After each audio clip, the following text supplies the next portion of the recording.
welcome to episode number 2 of the Screaming Beaver Podcast. I'm your host, Jason Jackson. This episode of the podcast is brought to you by my wife, Deb Jackson, your Norwex independent consultant. Norwex is best known for their superior microfiber cloths, and they are committed to improving quality of life by radically reducing chemicals in your home. If you'd like to keep your house clean without all the nasty chemicals, join Deb's Facebook group at Pampered Home and Body, all one word, in the Facebook search bar, or check out the link in the show notes below. Our guest on the podcast this week is Dr. Lisa MacKinnon. Lisa is a medical doctor who has just recently moved back to the area with her husband Mike and their son Noah. We focus on all the interesting jobs she has held on her way to becoming a PhD. Lisa played university rugby, which opened the doors to her working as a dive master, a smoke jumper, and for right to play in Africa. I hope you enjoy this interview.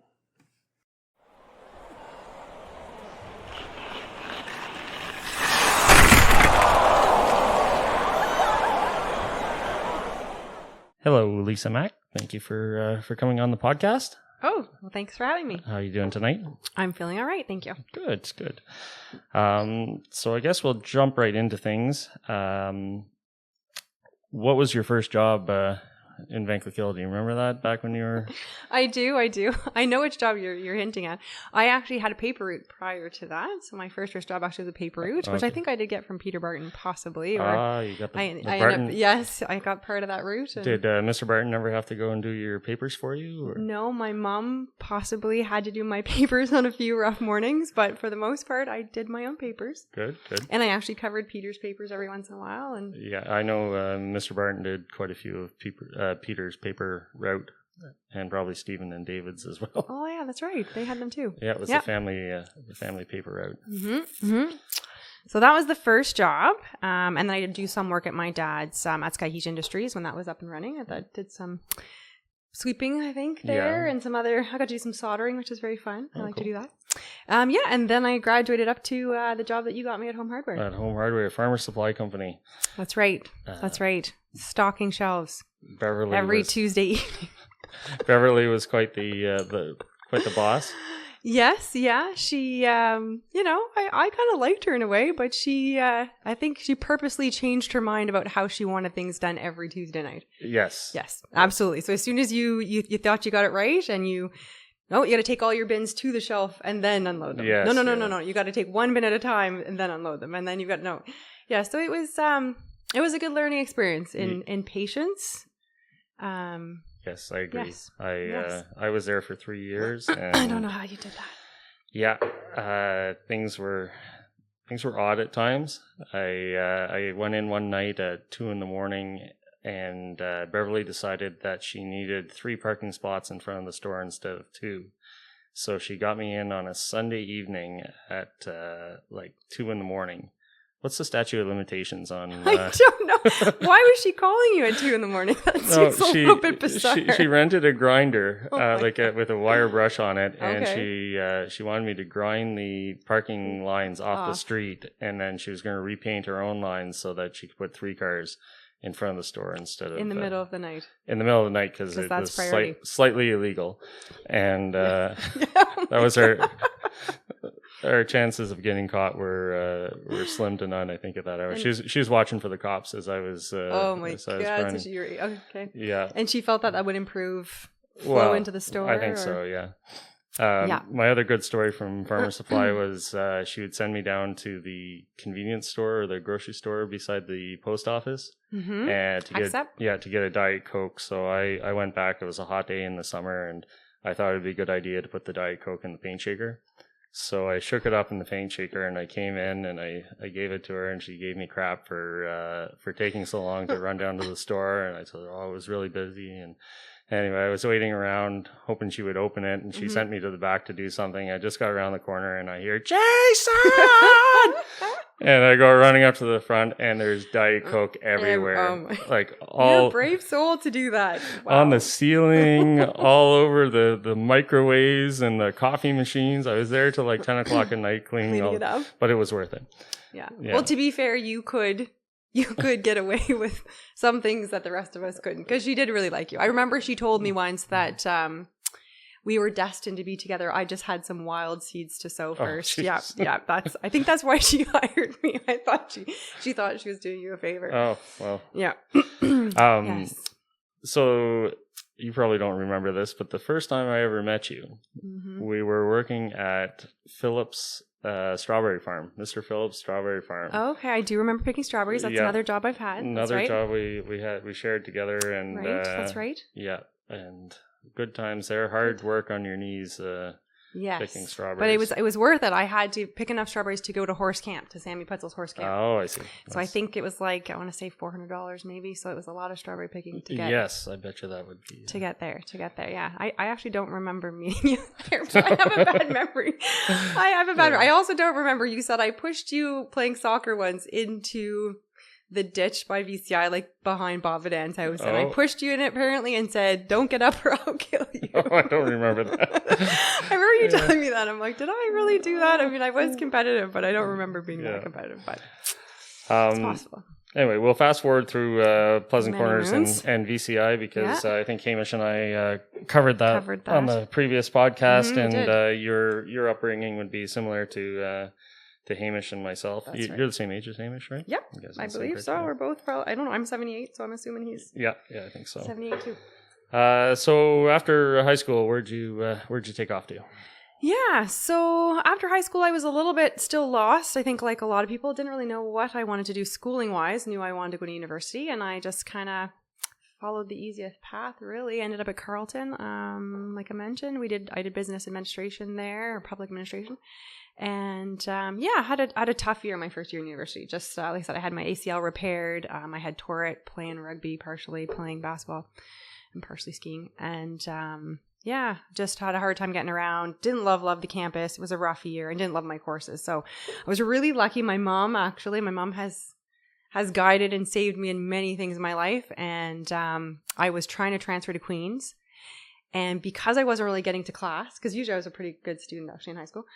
And and they had like online lecture stuff you could watch, but I wasn't that good at doing that either, because I was, doing other things, boxing and whatever. I didn't do that great. So then I wanted to transfer to Queen's, and they actually said no, because my marks weren't good enough. And my mom called them up and gave them shit, basically. Called them up and said, what do you mean you're not going to take my daughter? Her high school marks are great, and she's a good student, and I don't know what she did or what she said. Actually, I don't think I was there at the time, but the lady said, all right, fine, we'll take her. Oh, good. And that lady actually didn't really have the authority, I guess, to do that. But because she said they'd take me, they did. So then I transferred to Queen's, and I was actually was on academic probation, if you could believe it. Being a doctor now, it seems like a rough start. But anyway, I was on academic probation, and which was kind of good, because I could only take so many courses. Actually, I could only take, I want to say, like 3.5 or 4 credits at a time. Which meant that it was going to be harder to graduate on time. So, but then I ended up, because I had a bit of free time, I started playing rugby there. So I started playing rugby for the Ottawa Irish, and I decided to try out for Queen's, the varsity team, which, I was a reasonable player, as having Trevor Allen as our coach. I was an okay player for just only playing a few years, but I didn't actually think I'd get on, and I did actually. I graduated from the seconds team to the first, and had 4 amazing years at Queen's, predominantly because I was playing rugby. It was actually pretty fantastic. So I was really lucky that way, and eventually got up to taking a full course load, and then actually took extra courses every summer to graduate on time. Oh, good. But that did, it made my next steps a little bit more tricky. So then I had lots of things to make up before I could even think about getting into medical school. So, What position did you play in rugby? I started off actually because I think Trevor had this theory that if you were a good guard in basketball, which I was an alright guard, that you would make a good scrum half. Yes. So I started at scrum half, and Nikki Cernax was my fly half, and it was a hell of a time actually. And Janice was in I think her and Melissa Burns, I think were in the second row. It was a fun team. It was a lot of fun actually. So I started off at scrum half. Terrible hands. I had terrible hands. It was a rough ride. And then Trevor decided that I should play for the Ottawa Irish. So I don't know, I packed up and drove all the way to Ottawa. Yeah. In this, I had this old Cutlass Sierra that leaked oil like a sieve. Oh my God. And so I'd have to stop like a million times to put oil in it. But anyway, so I made it to Ottawa and started practicing with the Irish, and they were a lot of fun. And actually I was playing with Sherry Sparling who was captain of Canada at the time. Oh, neat. Or at least captain of the Ontario team, and her partner was captain of the Quebec team. So anyway, so she's a scrum half. So clearly I was not going to be playing scrum half there. Yes, but anyway, she took a lot of time to teach me. My hands got better, and I did play scrum with another good fly half on the seconds team, which I really, really enjoyed. But then somehow randomly one game, we didn't have a hook. First team didn't have a hook. And I ended up getting subbed in for hook, which actually typically doesn't happen because you need to be pretty experienced. Yeah, they don't really sub in a non-experienced person in the front row because if you go down, it's dangerous. So I ended up playing as hook, which was really random. And because, I don't know if it's because I played soccer or whatever, I had a really good hook on the ball. So then that was that. That kind of cemented that position. And I hooked for the seconds for many moons. Again, I wasn't a very good throw, so my lineouts were all right. So when I went to Queens, I kind of said, well, I play scrum half, but now I've been playing hook. And they said, well, we have a scrum, and so try for hook. And I did. Go. So I started for Queens for 3 years as hook. And then randomly, if you could believe it, I got bumped into prop. Oh, really? And my last year, if not 2, I propped. Okay. Yeah, we had a really small front row. Everybody was my height. I think my hook actually was 5'1". I'm a whole 5'2", maybe tied 5'2.5" on a good day. And we were a really low front row, and that actually played to our advantage hugely because we could really get under and drive people back. And I remember playing Mac, and the ref actually came up to me and said, because I was one of the captains, and he said, their pack outweighs you by about 300 pounds. He's like, I don't understand how you guys are winning all these balls, but actually because I hooked, and that's kind of illegal, but because I was loose head prop, I could actually hook the ball if our hook missed it. Okay. So we won a lot of balls, and then after it got in the channel, I could kind of steal it because I could still kind of hold up and hook back if I could get my foot on it. So it worked out really, really well. So then I propped. My neck is paying for it these days. Oh, absolutely. But it was a lot of fun. I probably should have, if I would have been a winger, I probably would still be playing. But yeah, that many years in the pack, I think. When I went to Ireland for medical school, I did play for the Irish, actually. Well, for the women's team. Oh, nice. For Limerick for 2 years. Good.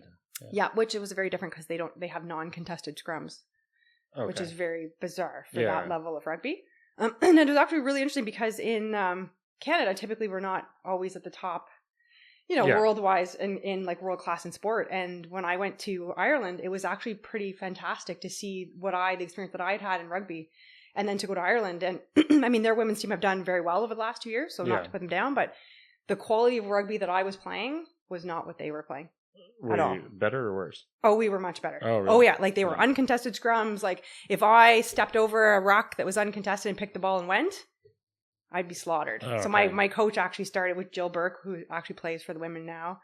She's like, don't do that. She's like, I'm like, it's an uncontested ball. It's different. She's like, yeah, but no one's going to go with you. So just form the ruck or wait for someone else to form the ruck and just leave the ball. And I'm like, are you kidding me? Like, this is like, forwards don't get to pick up balls and run just like that. So it was really cool to see that actually the Canadian women's rugby is really high quality rugby. Yeah, we had a similar rugby experience. I started with Andrew Lawford was our first rugby coach. Yes, of course. Yeah, so I was fly half with Andrew because I could kick the ball, and then so he actually played with you guys. No, Andrew was our coach. He was your coach. Yeah. Andrew was our coach, and then when Trevor came along the following year, I moved to scrum half. And then Trevor recruited me for the Irish, and I went there, and I was loose side flanker. Oh, jealous. And you get to hit people. That's a really good position, yeah. And things were going well there. I was playing on the second team, and then I broke my leg playing soccer. I broke my leg in 4 places, and that was the end of my rugby. How did I miss that? Yeah, I showed up for a game, first game of the year, and our goalie had moved on, and they'd put someone else in nets, and he was horrible. You're not going to name any names. Not going to name any names, but he was not good. Uh-oh. So I went over to our coach, who I think was his brother, and told him that I could play nets, and he says, "Really, Jackson, you play nets?" I'm like, "Well, I got to be better than the other guys." So I played 2 games of nets, and on the third game, I went out to pick up a ball, and just as a great big forward was coming in to kick it, and he missed the ball and kicked me right in the leg, and broke my fibula in 4 places. So I ended up in the hospital with a rod in my leg, and that was the end of down the tibia. Yeah. Yeah.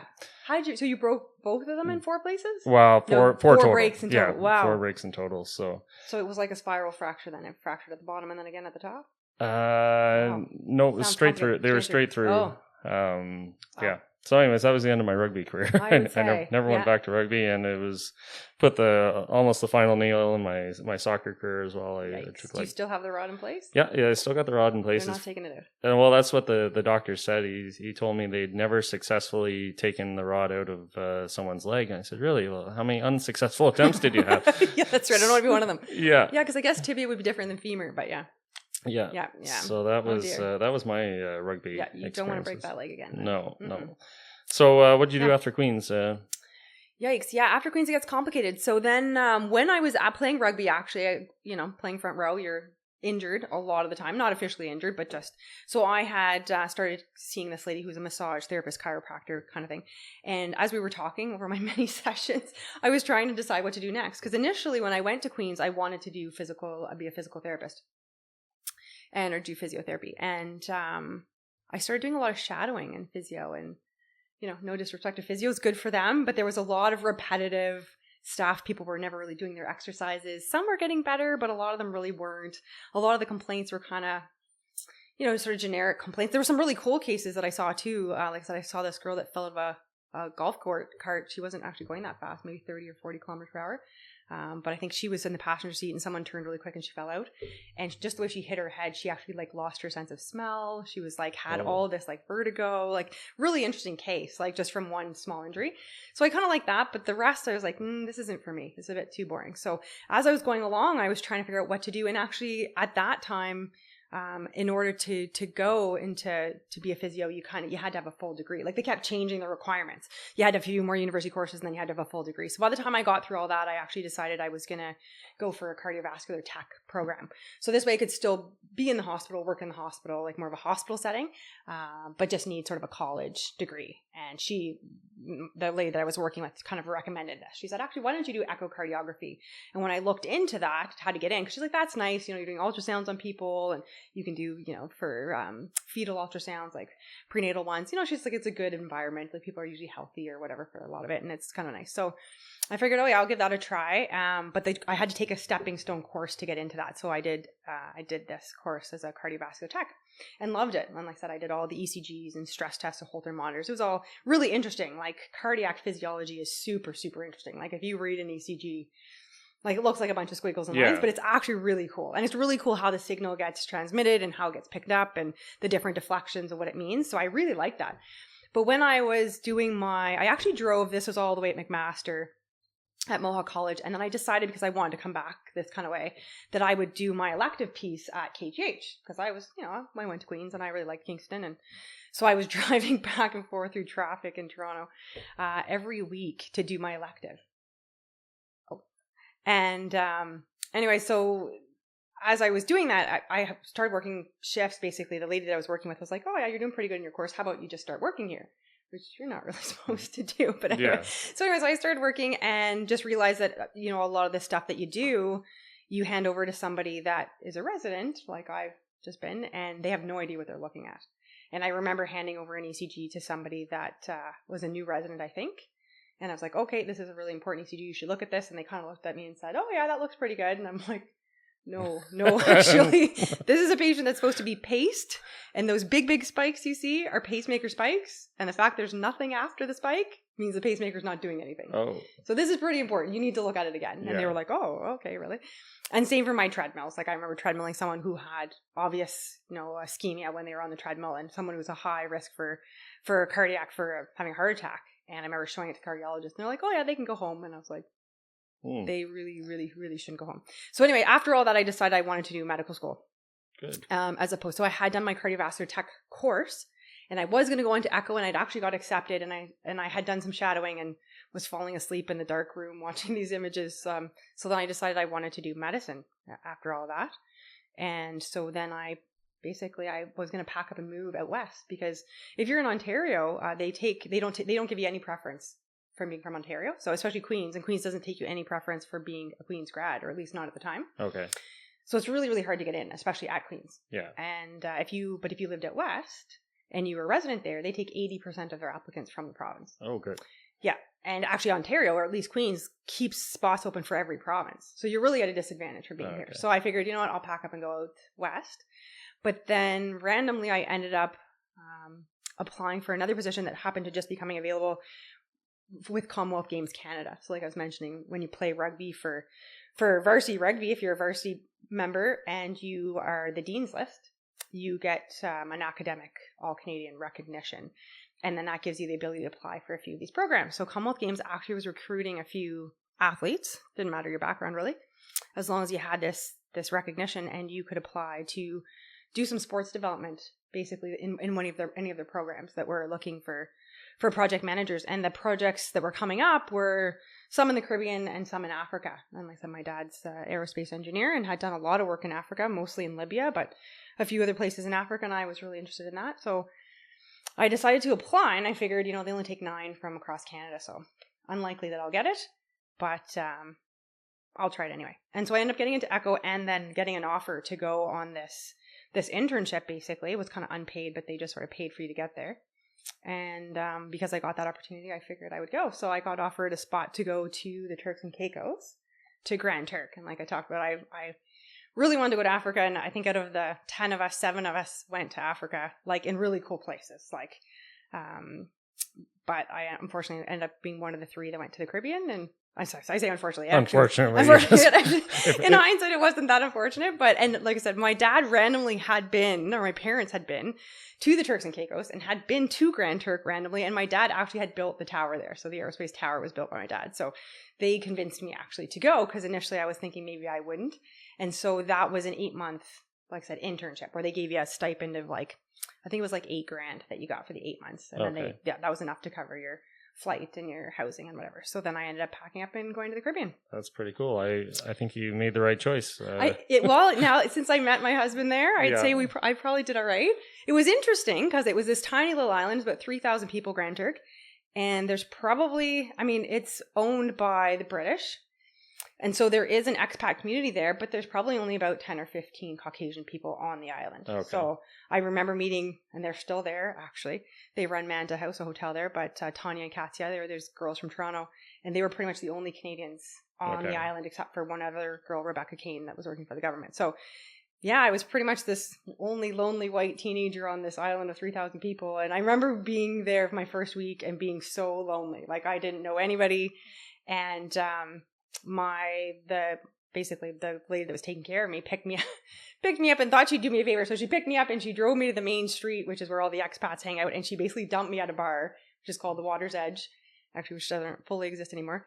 And she said, okay, go meet some people. See you later. Yeah. So that's pretty much how it happened. So I ended up meeting the governor there of the island and a number of other people, and actually a house sat for the governor multiple times. Oh, cool. Yeah, it was good. And then it was good it was good. It was nice to meet all these people, but I think the first or second week that I was there, Hurricane, I think Isabella was coming.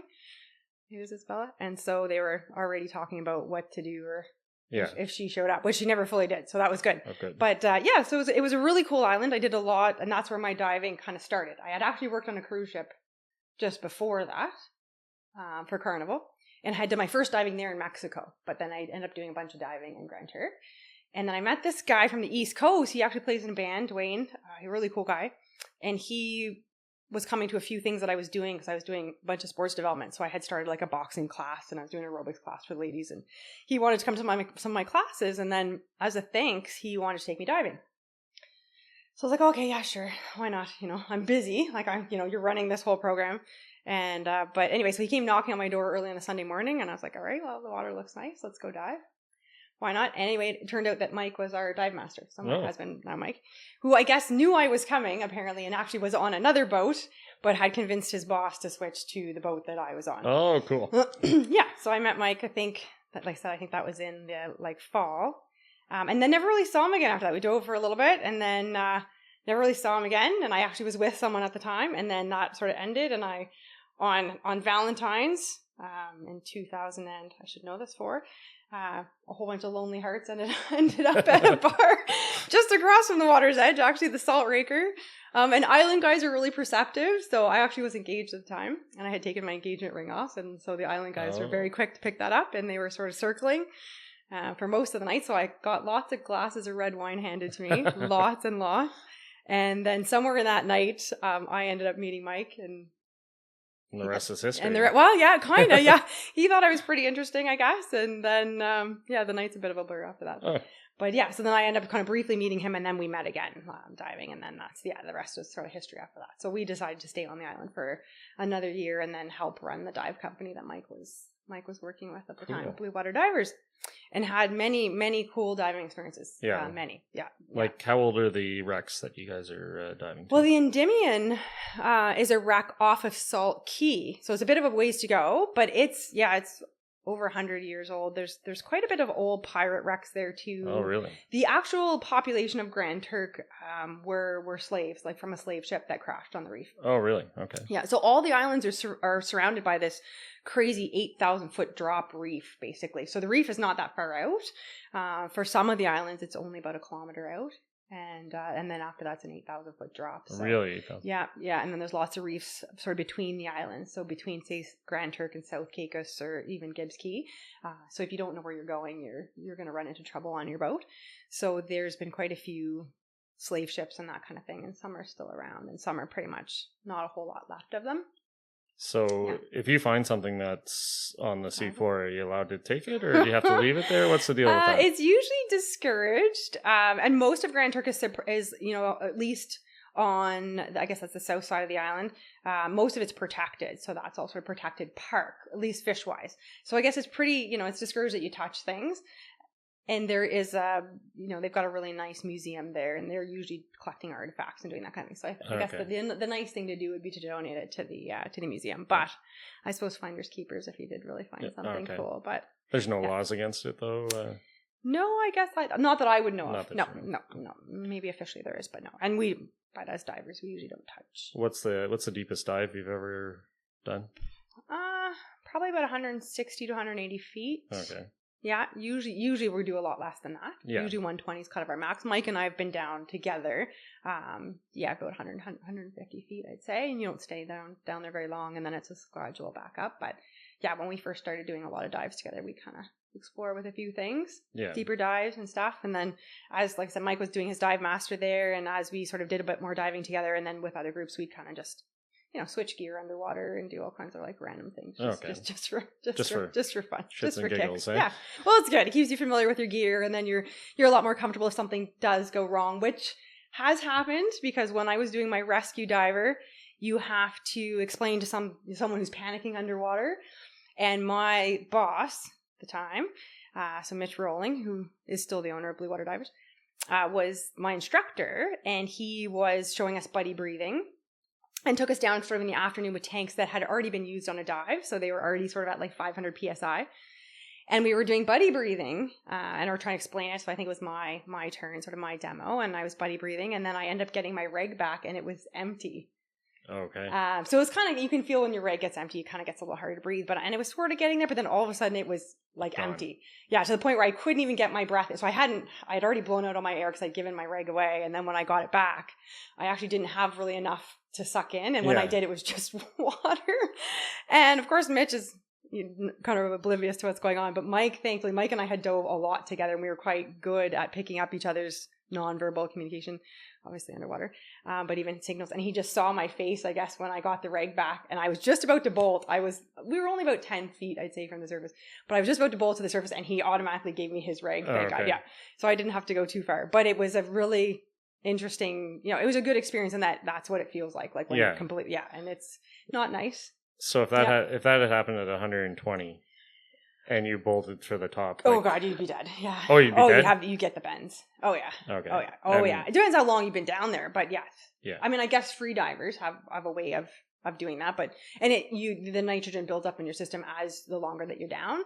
But I mean, to get down there, obviously, it usually takes a bit of time. But yeah, you'd probably get the bends. Now, is there a decompression chamber in Grand Turk? Oh gosh, no. Oh no, eh? Oh no. I mean, typically, I guess we didn't then because we were a little less responsible. But now, whenever most of our vacations now are dive vacations. Okay. So the last one we were on, we went to Tahiti. All right. To Bora Bora, well, to a number of the islands, but Rangiroa and Bora Bora were the two main ones.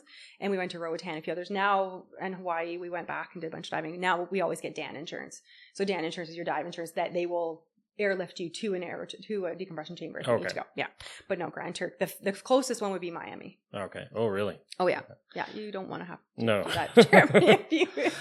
No, especially considering you need to kind of get to altitude, which would put you at way more risk. Yeah, that would be just bad. It would be bad all around. Have you dived around here? Like, have you gone to the St. Lawrence or at your cottage? Or I should because there's lots of sunglasses and an oar and probably a boat. There's a number of things. My cottage is like, it's pretty deep though, but I haven't. I'm actually a pretty spoiled warm water diver. Oh, okay. Yeah, so I haven't done any cold water diving. I certainly haven't done any dry suit diving, which has been on our to-do list, but it just doesn't really interest me as much. Yeah. We're sort of micro divers now. Like, obviously, we like seeing big things, and we did specifically go to Rangiroa to see tiger sharks. But now I really appreciate looking at the smaller things. So when I'm going places, I like really nice corals and even soft sponges and all the little things that arrow crabs and all the cool stuff you find in crevices. So I'm not too keen on going into dark, murky water with not a lot to see except freezing my ass off. And I don't do well. Mike does much better without having to wear a suit. I could be in a 5 mil. Like, I actually started diving in a 5 mil in Hawaii after I was doing my dive master course, like, because you're diving so much every day in so many dives that you just start to get really cold at the end of dives. So I don't do well in cold water, I don't think. Yeah. No, I should explore it more, but I like the warm water. Okay, so after Grand Turks, where did you head off to then? Yeah, so after Grand Turk, Mike came back. So Mike's originally from Holland, so he came back to Canada with me, and then we tried to figure out what was the next best thing to do. And now I felt it was time to get back on track to getting into medicine since I decided I want to do that. So I had been doing some studying for my MCATs when I was in the Caribbean, but that's kind of hard to do. There's lots of distractions. So we got back here, and actually I think we moved back, or Mike got back here with me in October. I'd been doing some supply teaching actually at VCI for a couple of months, which was interesting. It was actually really easy because I just write my name on the board and people would go, "Are you Mrs. McKinnon's daughter?" And I'm like, "Yep." They're like, "Okay," and they'd all sit up really proper and not say boo. So it was pretty easy actually, easy-ish as a supply teacher can be. But yeah, so then on Halloween, basically, we packed up and drove out west. Okay. In 2006, and then I started working as a cardiovascular tech there, basically just to pay the bills. And then I ended up to get into medical school, I had to get up my GPA, and actually, I think because of my weird thing at Queen's where I wasn't necessarily a full-time student the whole time and they really want 4 years of full-time, I needed another full-time year really to be considered. So then I ended up doing a year at UC, which was crazy. So I ended up working as a tech all night. Basically, I had a 0.8, which means you work 8 out of 10 shifts. And then I went to school all day. So I basically just went and I was working kind of away from the college, the university. So if I did some shifts at Foothills, which is right next door, but I was actually coming from Rocky View. So a lot of driving back and forth. Yeah. So I kind of get off shift. I do the night shift from 11 at night to 7 in the morning, and then run to the university and then do my courses and then try to get a little bit of work done in between and then go back to work basically. What about sleep? Without sleep. Yeah. So not a lot of sleep that year. It was a long year, but I did enough. I got through it enough to get my GPA up, and then I actually applied to the University of Calgary, I believe. A few Canadians, not a lot of Canadian schools, but then I randomly was working with a tech who was from Ireland and loved it, and that's all she could talk about. She was really cool. And I was working with a cardiologist his background was Chinese, but he'd married an Irish woman. And they'd sent all their kids, I think they had like 6 of them, and sent them all to medical school in Ireland. And they raved about it. And I was like, okay, well, you know what? Why not? It's Mike's mom's in Holland. It would be good. He could go back and forth and see her. He doesn't see her a lot. And I thought it'd be cool. And I'd already, I'd been to Queen's.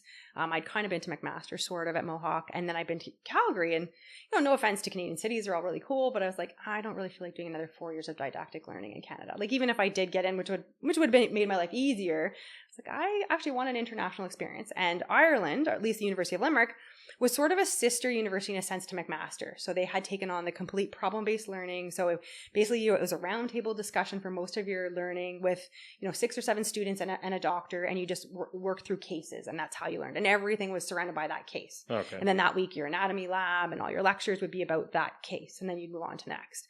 And that sounded way more interesting to me than sitting in a didactic big lecture hall with, 300, 400, 500 other people and just having people talk to you all day or talk at you. So so I was like, you know what, whatever, I'll apply. I'm sure I won't get in. And I did. So I got an interview in Toronto. So I had to fly back to Toronto, and it was like a really random interview where basically you got this problem about you were head of a factory and something wasn't going well, and someone wasn't in agreement with what was happening, or something wasn't going well at the factory, and you had to basically stand up and do a whiteboard explanation of how you would fix it and what that would look like, and a few other things. And then of course we talked about rugby, and the guy was all about rugby in Ireland, and as soon as they found out I might play rugby in Ireland, that certainly seemed to tip things in my favor. So then all of a sudden I got in Ireland, and I actually didn't even really wait for my results from Canada. I just actually went.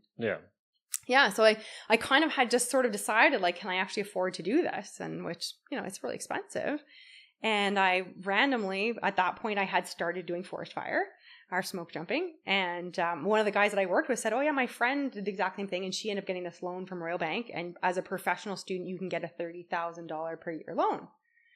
And luckily Mike and I had bought a condo in Calgary. So it was only really like the leverage of my condo, and then that I could even afford to do that. Otherwise it wouldn't even have been, like if I had tried to get in right out of Queens, I would have never been able to afford to go. Never. So it just, life kind of all played into, unfortunately, just happened to all work out. And so, I ended up getting in, and I talked to Mike about it, and he wasn't exactly thrilled that I was going to be moving away for 4 years, but then, I decided that, let's do this. Yeah. And it was a really good experience. And Mike did come visit, but then I think it was basically my first few months in Ireland that Mike got on with Ottawa Fire. Okay. So then his visits were a little less frequent than we would have liked. And I mean, it's not cheap to fly across the Atlantic anyway, but but we made it through, and Ireland's a super, super, super cool place. Like you can't, it's just living there is so different. Like there's no discrimination. Like pub life is pub life. Everyone goes to the pub. It doesn't matter if you're, 95, you could be, 10. I mean, pubs are very like, it's really casual, and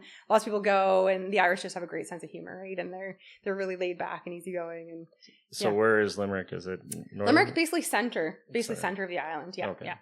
Yeah. So it's center south, basically. Yeah, if you had to pick. Yeah. So it's a neat place. If you look it up online, it's called Stab City, but it really is not. There's some travelers there. So there's some groups of people that have never really settled. They still kind of live in like caravans and stuff. And, but they're usually quite friendly. It's just more that they're. What do they call those people on Snatch? Hikies? Hikers? Something like that, yeah. So, it's a different lifestyle for them. Obviously, their quality of life is different. Their education is different. But I never had any issues in Limerick. It was a cool place. And it was a good place to be. The campus is gorgeous. The River Shannon runs right through it. Obviously, I played rugby there. They have a big, beautiful rec center because actually all the local men's team, like Munster and all those guys, come and train at the University of Limerick. So, we would hear when certain people were, coming in town, some of the, because the Irish team would actually come play, so we'd know when they were on campus, and everyone make excuse to go to the gym and work out. So it was cool. Yeah. Beautiful facility and really nice place. I didn't spend a ton of time there because it's only your 2 years of class stuff. And then after that, you're off doing other things. So then I was, I was in Clonmel for a lot of it, which is a bit more south than Limerick, still kind of south, just above Tipperary, basically, Waterford area. And then I was in Ballinasloe for a little bit, which is sort of closer to Cork. And then I was in Portlaoise for my psych. So I got to travel around a lot. And then my little brother came to visit with my best friend and a good friend of his, and we just packed up and drove around. So we got to see a lot of the island. And then, of course, it's pretty close to a lot of other cool places. So I went to Rome when I had a bit of time, did some other traveling. And then just to sort of use up my little bits of time I had in the summer, I ended up doing a bit of an elective observership in India.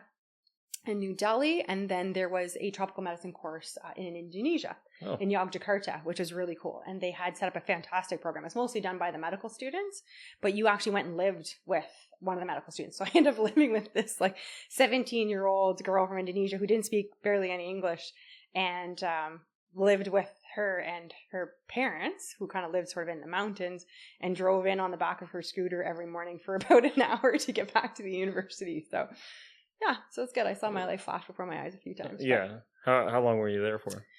I was in India for I think about 3 to 4 weeks. And it was hot. I don't think I slept for the whole time I was there. And then I was in Indonesia for about another 3. And then I had a few days extra. Like I kind of planned it. I'd have a few more days before I had to be back. I think we had 8 weeks off in total that summer. It was between my second and third year. And then I actually went to a few of the islands there. So the Gili Islands, like Gili Trawangan. So I ended up flying to Lombok. Everyone else was going to Bali or fancy place. I don't really want to go to Bali. It's kind of touristy and whatever. I'm sure it's a cool place to be, but I ended up taking a flight to Lombok, which is a really cool little island, and then a speedboat to Gili Trawangan. So there's 3 Gili Islands: Gili Mino, Gili Air, and Gili Trawangan, and it's the third one out, and it was really beautiful. And I did some diving there, which was pretty fantastic. That's cool. It was neat. I will definitely go back there because you spend like $50 a night, and you stay in this really cool little cabin with like an outdoor shower, and then you can go out for like sushi on this little island in the middle of nowhere. They had like pizza, like a big stone oven pizza place, and they had like sushi. And then I remember it was Ramadan. So you weren't allowed to like do certain things in front of the locals because they were obviously fasting for Ramadan, and they weren't allowed to have music or make noise. So I went to this bar, just to hang out to go get something to eat, and everyone had headphones on. Actually, it was the time of the Olympics that were in London. So I met some cool people from London, and they were talking about the Olympics and how there's lots of traffic and security and stuff. And anyway, and then I see all these people dancing around with headphones on, and I was like, what's going on? And they're like, oh, it's Ramadan. So if you want to get on the dance floor, you got to get these headphones. And then of course everyone's listening to music. So all these people are dancing on the dance floor. Of course, we're all just sitting there like dead silence, right? Well, besides us chatting. And then of course they had sold out of headphones. So you couldn't, but it was neat. It was a really neat place. Yeah. And then I ended up going back to Ireland after that to finish up. And and I did lots of traveling back and forth here to kind of get ready to come back, hopefully come back to here to practice. So then I ended up doing some work, some shadowing in Hawkesbury Hospital and then Alexandria Hospital as well. And they were good to me. They gave me a bursary and stuff and let me follow them around in the emergency department and learn some things. And it was good. It was really good. Actually, Hawkesbury was great. I ended up suturing and doing a bunch of things that I wasn't even trained to do. Yeah. The guy come in that had dropped a grinder on his wrist in a bunch of spots, and I was with a resident that day, and she said, well, see one, do one, teach one. So she did a couple of stitches, and she's like, okay, go ahead. And I said to the guy, I'm like, I've never even seen stitches before. And he's like, yeah, that's okay. Go do it. I don't care. And I'm like, all right. So I ended up doing a bunch of stitches and stuff, and that was good. Cool. I had a similar experience at Hawkesbury. The Ryan Cunning hit me in the face with a slap shot. Ouch. And split my lip open. And so I went to Hawkesbury, and the doctor looked at me. He's like, I'm going to go get, I can't remember who it was, but it was this old lady. She comes in, and I guess she was the best sewer in the thing. It was a nurse. Oh, so yeah. she sewed me up, put the stitches in, and I don't have a scar or anything, so I guess she did She must have done a good job. Yeah, because the lip is kind of a, you want to make sure everything lines back up again, right? Yeah. So especially if it crosses what we call the vermilion border, you want that to line up. Otherwise, you'll see it like a of a jagged edge on the lip. So yeah, good. Yeah, no, she did a good job, and I was happy that the doctor let someone else do it. Stood aside and let the nurse take it. Well, that's a mark of a good physician is to know when to say I need to go ask someone else, or I should go ask someone else. That's important. I think we skipped over the smoke jumping or the firefighting. How did you get into that? That kind of random, actually. So, when Mike came back with me, I ended up, I kind of had my plan set out that I wanted to get into medical school. And, he just had come here from Holland, right? And his background was in hotel management, actually, but then had been doing dive master stuff, and we're not really on the ocean anymore. So he and he didn't even have his permanent residency yet, because that takes forever, and we had jumped through a lot of hoops. We'd started the process well before we left Grand Turk, but we were still sort of waiting. So anyway, so he was sort of looking at doing a few odd jobs here and there, and getting a little frustrated. And then that time things were really taking off in the oil sands, so he was thinking about, maybe I'll go work on the rig. And know if you met my husband, he would not fit in on the rig. It's just not, it would not be his style. So he sort of was picking up on that pretty quick, and we were sort of heading in that direction. He'd done a bunch of courses. And then I remember just kind of, feeling bad for him. Like Calgary's a hard place to find where you fit in. Okay. I have a really good friend out there, and she's probably one of the sweetest people I've ever met. And she says it best, I think, Calgary is troubled. It's just a city where people are really transient. There's always stuff, moving. It's hard to make good friends. And so he was having a hard time with that. And so I just found something in the paper that said, something about, smoke jumping, like forest fire, hell attack, with the, Department of Resources in Alberta. And I was like, well, this sounds like a cool job. Like, I'm sure this would kind of fit in. It's kind of teamwork. You work in a crew. And Mike's like, no, it's like, I'm not digging trenches or whatever, because that's what they do in the States, right? They dig a lot of trenches, basically. Okay. It's like, yeah, I don't want to do that. I'm like, I'm sure there's more to it. Like, why don't you just go try it? If you don't like it, pull the chute. No big deal. Like, go try it. And if you don't like it, come home. Like, it's not a big deal. So anyway, so he went through all the hoops and he got in. He's just sort of lucky. Like, the guy really clicked with him. And anyway, so Mike got in, but of course he got in Peace River. So Peace River is northwest of where we are, about 10 hours such. Oh, geez. It's probably the furthest away he could have got from Calgary. And I'm like, all right, well, I did say go, so go. And it was about a week before he was going to go. And he's like, you know what? I'm just not going to go. Like, that's too far. I'm not going to go. And I wasn't in Calgary that long. And it's a lonely place and you don't know a lot of people. And I'm like, you know what? It's fine. Just go and try it and we'll see how it works out. And anyway, of course, he loved it. Absolutely loved it. They were in a big 212. So they were crews of 8, I believe. And so it was big crews and they just, it's kind of your family for the summer. And so Mike really loved that and really kind of clicked in there and did really well. And so he ended up staying on, I want to say, for 4 or 5 summers, stayed with Peace, loyal to Peace till the end, never left. And so after his first year of doing it, I think I kind of liked the idea of it, and I wanted to ride around a helicopter. I thought that would be cool. And even though I do get airsick sometimes in planes, so I'm like, maybe, and I get seasick and I get car sick, and so I was like, oh, I'll give it a try. And of course, Mike told me all about, like the Mark III, and so I knew what pumps, or there's a floatal pump, and I knew about all the gear and the Halligans and the hose and I knew everything about hovering and dropping from the helicopter. I'd gotten the rundown, and I knew all the things you weren't supposed to do. If you dropped out of the helicopter and you left the door open, you owed everybody a case of beer, right? And I knew all the rules. Or if you didn't put your seatbelt, because you're supposed to get out and put your seatbelt up back behind you. If you didn't do all these things, you owed beer. It's always beer.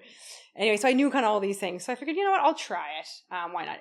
Pretty much the hardest thing to pass is the physical. Okay. So they made you do, I want to say, I could be wrong now, it's been a while, 25 upright rows with, I want to say, 45 or 50 pounds. Which, for a female, it's a good amount. Yeah, I think it's 50 pounds. And you had to do at least 25. And in a certain, to a metrodome or whatever it's called. Okay. So all right, whatever. I was kind of training at the time anyway. So I figured, well, I'll give it a shot. And so, yeah, I went for my interview, and the guy asked me all these questions, and I kind of knew the answers. And he's like, well, how do you know all these answers? And I was like, well, I know a few people that do forest fire. He's like, okay, where do you want to go? And I said, Peace River. He's like, okay. It's like, there's a lot of skag there. Like, there's a lot of swamp. I was like, yeah, I know. Anyway, so he's like, how about Lac La Biche? I'm like, where the hell is that? And you can't say no in the interview, really, right? You come for this job and you could go to any of the zones. So I was like, all right, sure, Lac La Biche. So anyway, Lac La Biche is pretty much, is next to Fort Mac. So it's almost straight north of Calgary, like closer to the border. So it's like right near the weapons range or whatever. So I was like, sure, yeah, I'll give it a try. So it's a very, it's mostly like Aboriginal community there. And but on a big cool beaver lake, so there's a big lake there, and some really cool guys. So I went and tried it. Why not? Managed to pass fitness test, and then you go for training. You go to basically Hinton, Alberta, and you have to go through this training where basically the usual. They get you up at the crack of dawn and make you run all over the place and do all this crazy training, and then walk through the swamp and blah, blah, and all this stuff. And then somehow I managed to get, and I swear I wasn't doing anything bad, but I managed to get mono in the middle of my week of training, 2 weeks. Oh, okay. So I must have got it from not properly washed, you're eating in the cafeteria, right? So it was a hell of, I think it was 2 weeks, or it felt like 2 weeks at least. Anyway, so I started getting really sick in the middle of all my training and stuff. So anyway, so I actually had to end up going to the hospital.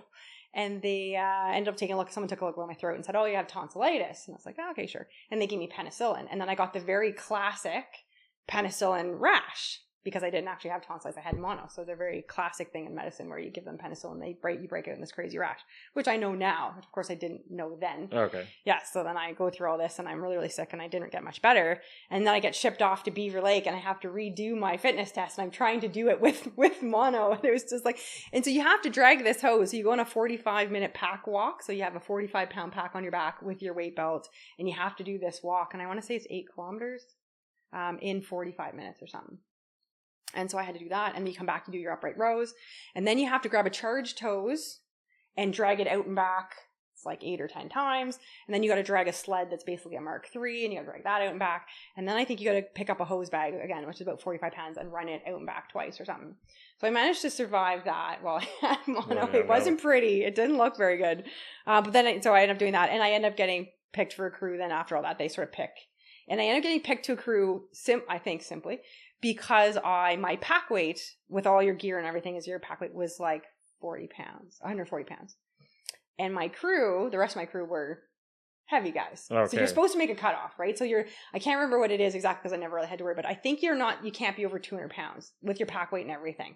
And I definitely had crew members that were over that. Yeah, so you averaged it out so they could get in the helicopter. I got picked pretty early because my pack weight was low and we were crews of 4. Whereas, like I said, Mike was 8 because they had 212s. We had long rangers, mostly in A-stars, which quite a bit smaller helicopters. So our pack weight had to be exact. Yeah. They actually, the year before, I believe, in Lac La Biche, had a crash because they were at altitude and they were over their weight because you have to fill in a cargo manifest every time you take off.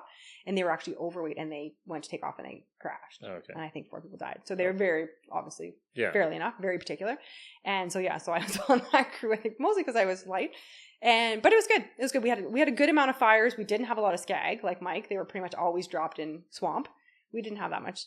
Lots and lots of mosquitoes, so everybody does. But some cool fires, if you can say fires. So how do you fight a forest fire? Is it like cutting down trees and creating like a line or a mix of everything? Yeah, absolutely. So usually in the A-stars, they carry a bucket and they have a good sized bucket. So it really all depends where the fire is. So there are towers up, kind of strategically placed towers, and those people live in those towers all summer, and their job is to go up during peak hours. So they have all kinds of indices. You get an indice report every morning and the indices will tell you what your risk of a fire is, right? So you have a Duff score, which basically will tell you how dry the ground is. And the Duff score starts from the very beginning of the season. So if you've had a nice wet winter and like a lot of rain and a good wet spring, your Duff will be really low basically. And that way fires are hard to start. It's hard to start when the ground is wet. Yeah.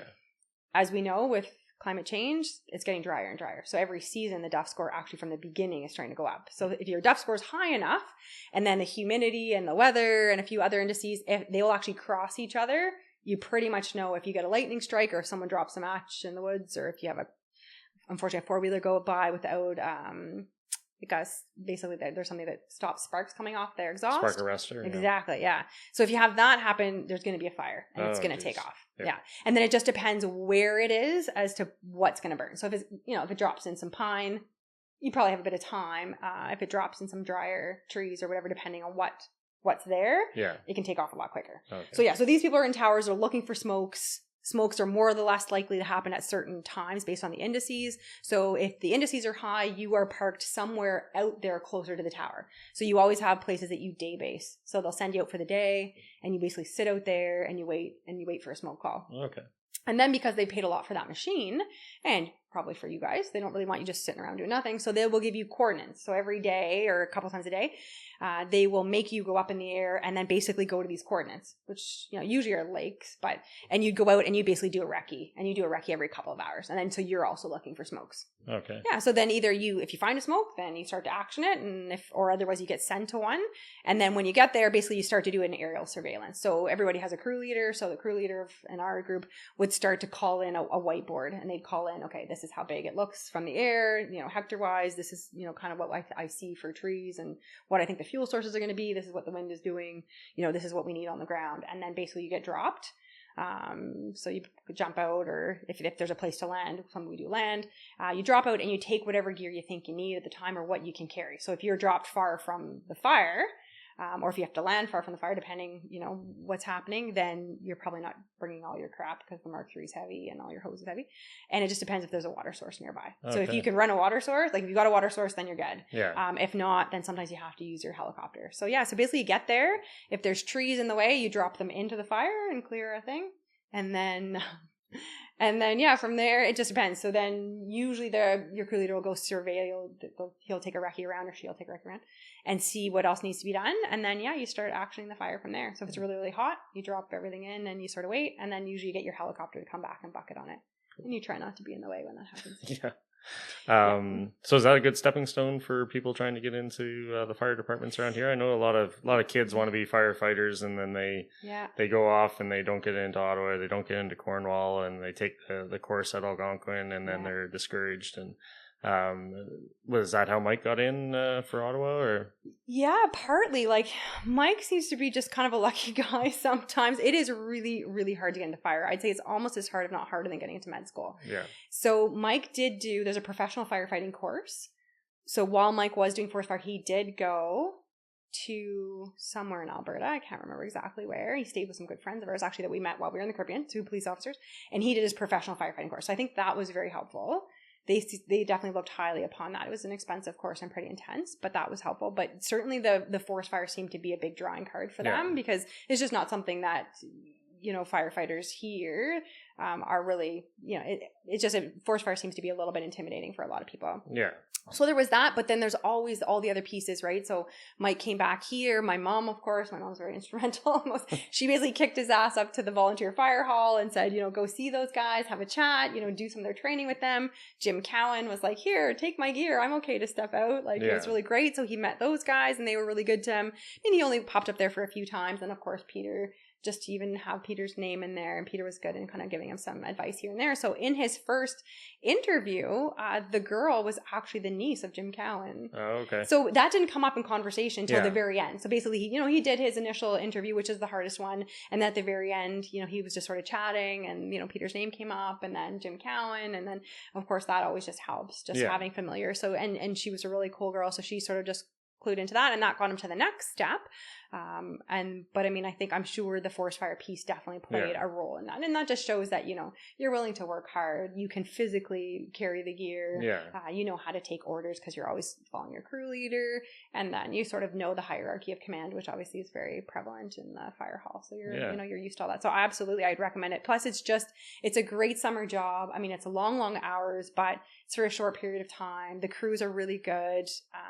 There's always risk, but really you're quite safe. I mean, it's trees burning, so they're never really putting you at risk. Yeah. If an extra tree burns, well, it's unfortunate, but it's not really. And then you go on some really cool exports. Like Mike's been to the Yukon a couple times. I believe he's been to the Northwest Territories. I went to BC because BC's always got lots and lots of fires. And then I think now you sometimes even get sent to the States if you want to. Yeah. And I know Ontario, because they don't, depends on the season, I guess, don't always have as many fires. They tend to go on more exports. So cool. If you're doing a little less in your province, then you're primed to go out of your province. So yeah, I'd say it's a great job. Is there an age range that they start looking at people for? Or I don't know. I know there's always lots of young guys. Like 18 years old? I'd say, yeah. I don't think that, I mean, I'm sure under 16 they don't take, obviously, but you need to have your license because you have to drive the truck. Yeah. So, but yeah, I wouldn't say that there's necessarily an age cutoff, but obviously they want you to have a bit of experience. So I'd say around 18. Yeah. A lot of the guys were pretty young. Yeah. Oh, cool. Yeah. But as long as, like I said, you have to pass the physical, and then obviously the interviews are a little bit intense, but you do your research, and just like any interview. Yeah, it's a good job. I actually would have continued doing it if I could have, if it would have lined up with my medical school summers. Yeah. Yeah, I would have kept going because I moved to Rocky after, and spending your days flying over the mountains is, it's all right. We were at Abraham Lake a lot. Pretty beautiful places. That's pretty cool. Yeah. You had mentioned Africa earlier was somewhere you wanted to go, and I think you ended up going there at one point. I did. Yeah, I did eventually. It's interesting. Once you get into the international development world, there's a whole world out there, and that's all people do. And they kind of go from international work to international work. And it's really neat. You meet all these people, and that's all, they're getting sucked into that, and they don't necessarily have families or partners or kids, and this is their life. And so once you do one, you kind of get all these emails about other ones. And like I said, you're following other people that you've worked with. And so when I finished in the Caribbean, and I guess I had a fairly good review, then my name kind of got put forward to other organizations, and I got an email from the Right to Play. All right. And what's Right to Play? So the Right to Play is a non-profit organization, and it was actually started by a Norwegian speed skater, so Johan von Kloss, and he actually started it many, many moons ago when he was an Olympic athlete. And the idea then at that point, we didn't have any educational piece to it. It was just donating sports equipment. So basically collecting used sports equipment and then bringing it to places in Africa or places in need to introduce kids to sport and giving them some vehicle to do that. And that's good. It was great. I mean, obviously kids were happy to have that stuff, but then there wasn't any instruction. And, lots of kids in Africa don't know what a hockey skate is or a stick or a puck or, they haven't seen some of the equipment. They just don't know what to do with it. So then over time it evolved as it got bigger and got more funding. And a lot of the funding comes from Europe, like Norway and Denmark. Those guys are fantastic for funding all this development. So they started getting big grants from them and started kind of spreading their wings. And then they put an educational piece to it. So most people have sort of heard about Kicking AIDS Out. So Kicking AIDS Out was a soccer program that got started by them. And that was basically introducing soccer or football, depending where you are. And because that's very, very popular there. And then putting an education piece with that. So teaching kids about AIDS, teaching them how it's transmitted, how to be careful, obviously within their realm of what they can do there. And then they started adding other educational modules. And the one that was sort of associated with my role in going down there as a project manager was red ball child play. And so basically they had all these colors, and with these colors, they associated different messages. So like they had a black ball, and that was more about your body, and they had a green ball, and that was messages of wellness and health. They had a red ball, which is about mind. And so they had all these activities, so tons and tons of really cool games. And you would go, and the idea was to train facilitators or coaches. So people, young people in their, late teens, 20s, whatever you could find really. And you would teach them through a translator, obviously, because my area in Soroti, Uganda, they spoke Ataso. So you'd go through a translator and you would teach them these games and then the education piece to go with it and why you were doing the game. Okay. And then they would go back to their camps, because most of the people that I was working with were in internally displaced persons camps. So they weren't actually living really in towns or anything. They had been pushed down by the fighting from the Karamojong on the borders. And they'd been in these camps, basically these displaced camps for 20 plus years. And they'd go back to their own little kind of area, their village, and they would teach the kids. And then, of course, like anything we do in North America, we had to then, prove what we were doing. So then you had to go to the camp and basically count heads and how many kids were involved. And then there was a lot of like basically counting going involved to show the funders that, their money was going somewhere and you were teaching these kids. And then you would sit down and they'd have a debriefing about the game. So, like concentration, we used to always play at birthday parties when we were a kid. I don't know if you remember that game, concentration, you slap your knees and then clap your hands and you have to say your number and then the next person's number and then they have to say their number and the next person's number. If they screw up, you're out. Okay. So anyway, they're kind of games like that, like different premises. And then there's ones that you just kind of, like Simon Says, Follow the Leader. Yeah. There was lots of different kind of games. But anyway, so you would sit down, depending what the game was, you would talk about what was important in that game. Teamwork or concentration or, mindfulness or whatever. And why would that be important in school if they were lucky enough to go to school, or just in life in general? Why were those things important? Why was it important to pay attention and to concentrate and work with other people? And so that was the whole premise, was to teach these kids life lessons through sport. So they got, the pleasure of playing the sport. And there was a certain, you donated a certain amount of equipment, which typically usually did disappear over time or become in disrepair. But so then, I spent a good 4 or 5 months setting up that program. And then eventually the idea was to make it sustainable and hand it over to the community. Unfortunately for me, it was a great experience, but I was at a point in the Right to Play where they were trying to make all of their programs based by, they wanted it completely based by the village, so taken over by the village. Okay. So in my program, I did set it up, but within 6 months or so, they handed it over to the community, which is a little bit premature for that particular program. Yeah. So I think it is still going on, but with probably a little bit more growing pains than some of the longer standing programs. So if somebody wanted to get into international jobs like this, where would they go to look? I would say typically for international work, they want to see that you've done at least some pretty intensive travel, like not just your usual, like I went to Cuba or something like that. They want to see some dedication to travel, or I guess some sort of probably education behind it, and that you've explored those options a bit more. So the reason why I think I had a bit more of a easier time getting in was I had also worked on the cruise ship right after I graduated from Clayton. So that just proved that I was able to be away from home for a while, be independent, kind of just branch out and be in a new environment and do okay. Yeah, so they don't invest in you and then you pull the plug. Absolutely. Yeah, because lots of people get really homesick, right? Yeah. So it was, they want to see some sort of evidence that you've at least traveled, I'd say, for a month or two, and that you've been out and done something. And it doesn't necessarily have to be a paid position, but like what I did, my dive master in Hawaii, basically we packed up and we lived there for 2 months, right? And we basically just camped and lived wherever. So they kind of want to see that kind of at least adventurous spirit that you're okay to pick up and go. Yeah. And, probably some work, I would say at least some project manager work. So either you've done camp counseling or something pretty simple. Everyone, a lot of us did Vicki Wilson's basketball camp or, the enrichment camp at Queen's. Like they want to see that you've done some work with kids, obviously, that you've got some interest in that and that you've done some travel. So you start with those stepping stones. And like I said, once you get your first little job, like I said, you don't have to aim too elaborate, too high, something that's interesting to you and has, involved in whatever sport you might be interested in or education piece. And then once you're sort of in that realm or in that world, then, all of a sudden, I had friends that were working with Médecins Sans Frontières. So I had Doctors Without Borders, I had contacts sort of everywhere. So then that was actually why I got involved at the first place is when I got into medicine, I wanted to do Doctors Without Borders. And so once you kind of get in, you have contacts in all these places. And I had friends that have worked in various organizations or AMREF or different things that are going on internationally. So yeah, once you get your foot in the door, then you, like I said, you could stay in that world forever if you wanted to. Yeah. Cool. So let's jump back or forward in time, I guess. So you finished school in Ireland, and then you came back here, or? I did, yeah. It's tough. It's really tough, obviously, so when you study internationally for medicine, you become an international medical graduate. It doesn't really matter, or at least that's still the terminology for now. I think they've changed it a little bit.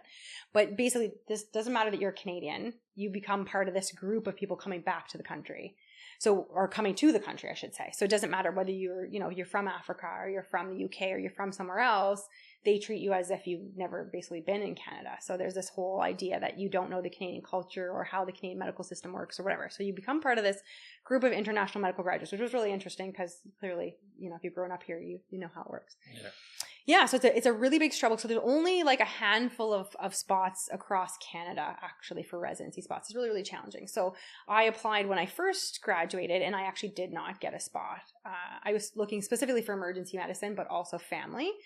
A lot of my colleagues went for other positions that didn't have as much competition, like psych or something like that, and then with the idea that they would transfer or stay. I was not interested in doing 5 years of psych. Like that was not on my radar, just not for me personally. And I had other people that did, other physical therapy and stuff. So I basically figured I would take my chances, continue to work, and then reapply, which is what I did. So I ended up working at the Heart Institute actually, which was really good. So I kind of I got to be back with Mike in Ottawa, which was really nice. And I just spent the time working at the Heart Institute as a tech, actually. Saw Bobby Barton there one day when she was waiting for, I'm going there next week. Oh, that's right. So you always see familiar faces. So that was good. It was a little creepy being back like through the Civic because my brother had been in that really bad car accident. I hadn't been back there since. But anyway, so I went back there and it was good, enough to pay the bills. And I got to do some more Holter and ECG stuff. And then I applied the second time. So I did CARMS again and ended up doing a whole bunch of interviews and actually got a couple of different offers. And almost went to Laurent, which is Saskatchewan, but then I ended up going to Dal. So then I matched to Annapolis Royal, which is one of the first settlements in Canada. Beautiful, beautiful, beautiful town. Similar to Vankleek But on the water. On the Bay of Fundy, and spent my residency 2 years there in a small community, basically learning to run a small community hospital. What's the hospital again? Annapolis Royal, so the Annapolis Royal Community Center. Yeah, I think my mother-in-law actually was a nurse there. No, you're kidding. Yeah. They were from. No, I got the wrong name. Truro. Oh, Truro. Okay, yes. Yeah, so that's where my mother-in-law is from, and I remember you telling me that. Yeah. Yes, that's right. So small world. It is a small world. Absolutely, absolutely. So really cool town. And I would have liked to stay there actually. But because I had this, because I had matched to a highly prized spot, I think there were 600 applicants, I think, for my one spot. I had a return of service tied to that. So I had to be staying in the province for another 3 years. Okay. But Annapolis, unfortunately, wasn't considered one of the spots. So basically, they picked communities that were in need. And even though Annapolis did need more docs, they didn't make the cut. So then I had a few other options. Digby, which is right next door, was desperate for some doctors, and a few other places. So a lot out in Cape Breton. So, a few places sort of way up that way. And I ended up settling on Tatamagouche, which is where I ended up going. And then I spent another, almost 3 years, full 3 full years in Tata. Yeah, which Tatamagouche, another very cool community, and sister hospital to Annapolis Royal. Okay. So basically similar collaborative practice model, which there's not that many in Nova Scotia, and then family docs running the emergency department and running their office and doing inpatients. Cool. Yeah, so it's good. Trial by fire, but it was good. Yeah, that's medicine. Yeah, so now you're back here. Now, thankfully after all of that, I'm happy to be home. So and some things have changed and some things haven't. Yeah. And it was a struggle getting back here and actually finding a place to live and doing all that. And then of course there's lots of work. So I, actually made the mistake of putting out the word that I was coming back, and people needed work, and my schedule was pretty much full before I even made it back here. So I would have liked a little bit of time off because we were really busy in Tata, and having only 4 docs run a hospital 24/7 it's a lot. Yeah. So I was feeling a little bit burnt out. But now I'm back, and there's obviously lots and lots of work to do. Yeah. And I've just started working at the emergency department at the Glengarry Memorial Hospital. So so it's good. It's good. And a lot of the nurses still remember me. I had done some shadowing there, like I said, or some observerships with Dr. Rosenblum back in whatever that was, 2012. And the nurses remember me from being a student. So, yeah. And then some of the other faces have gone. Mrs. Brody obviously has retired. Yeah. But there's other familiar faces too. And it just feels like a good, community hospital. It feels like coming home. Yes. And that's a good feeling. So what are your plans going forward? Are you going to stick around at Glengarry? Are you going to absolutely practice or that is the question I get asked every single day. I was at a yoga class the other day, and I think I was in the class maybe five seconds before someone asked me if I was going to be taking patients, which is the nature of just how it is. I don't blame people at all. Yeah. I know everyone's short, but private or being a primary care physician, starting your own practice, it's really intensive. It's like having 1,500 children once you get your roster up and you're on call all the time, pretty much. So I'm not looking to jump into that right away. I am thinking about getting back into that. Probably not a big practice. And like I said, I am taking over for someone's maternity leave in January. So that'll give me a sense of how it goes. Because everything's very different. In Nova Scotia, you're salaried, right? Here, it's all fee for service. It's not necessarily the way I like to practice. Okay. It means you really have to get people out the door every 15 minutes, even just to pay your overhead and your secretary and pay your bills, right? Oh, really? So I've actually had patients that are colleagues that have actually practiced at a loss. Like actually had to pay to be there because, really, just to get people out quick enough, right? And times have changed. People expect a lot more than they used to, right? It's and it's like it's different now. There's so many comorbidities. Like the people that I see through the emerge are really, really, really sick. Like nobody, very few patients just have diabetes anymore. If they have diabetes, they also have heart disease. They also have COPD if they're a smoker. They also have, high cholesterol. And so, people are really complicated, and taking care of them is difficult. So there's a lot more to it, I think, than people see. And especially when you're practicing fee for service, like there's so much time you don't get paid for. Yeah. And I have a 10-month-old right now, and I'm really enjoying Noah. And I haven't had a lot of time to spend with him because I was practicing right up until I was 9 months pregnant, and then you only get 4 months of parental leave from Doctors Nova Scotia. So I was back to work at 4 months, and thankfully Mike was able to take some time, some parental leave or paternal leave from the Ottawa Fire Hall. So that was really good. His parental leave is quite a bit more than mine. So that helped, but 4 months is pretty early. Yes. Exactly. And we had a rough ride to start with. So I just kind of felt like I was just physically starting to feel a bit better then. And then I basically jumped right back into, a 80-hour week. So, so I'm a little bit leery of jumping in, and pretty much every physician I've spoke to here has said, can you take some of my, my responsibility? I'm feeling a little burnt out. Can you take some of my responsibility? I'm feeling a little burnt out. So, and I think with COVID, that adds just a whole nother layer. And of course, there's a scabies outbreak in Glengarry too. Yeah. So there's lots of other factors to think about. And Noah's only, like I said, 10 months. So after he's a year and he's got his live vaccines on board and a bit more immunity, then I would consider maybe working a bit more. But Mike and I are both frontline workers right now. Yeah. Mike does all the medical, the firefighters do all the medical calls. He's probably got as much exposure as I do. yeah, we want to sort of keep things, for Noah's sake, keep it sort of Yeah. to a minimum for now. And like I said, we don't have childcare here. You know, I have 13 nieces and nephews, or I guess Noah's lucky number 13. My mom has 12 nieces and nephews, and she's our only kind of grandparent that's in the area that babysits. So we sort of are, you know. You got to share with the rest of the family. We have to share. That's right. That's right. And I just don't feel comfortable putting Noah into daycare just at his age. So there's always those things to think about too. Yeah. Yeah. Well, that's good. Well, I wish you the best in your business here, your practice, and I'm going to recruit you to coach sports when Noah's a little bit older. Okay, I think I MacKinnon can Sports handle that. Club. Yeah, you'll. I'll come knocking when the time comes. Very good. I'm always looking for soccer coaches and basketball coaches and everything else. So excellent. I will do my best to oblige. All right. Very good. Well, thanks a lot for doing this, Lisa. Oh, you're welcome, Jay. It was my pleasure. All right. Yeah. Have a good one. Thank you. You too.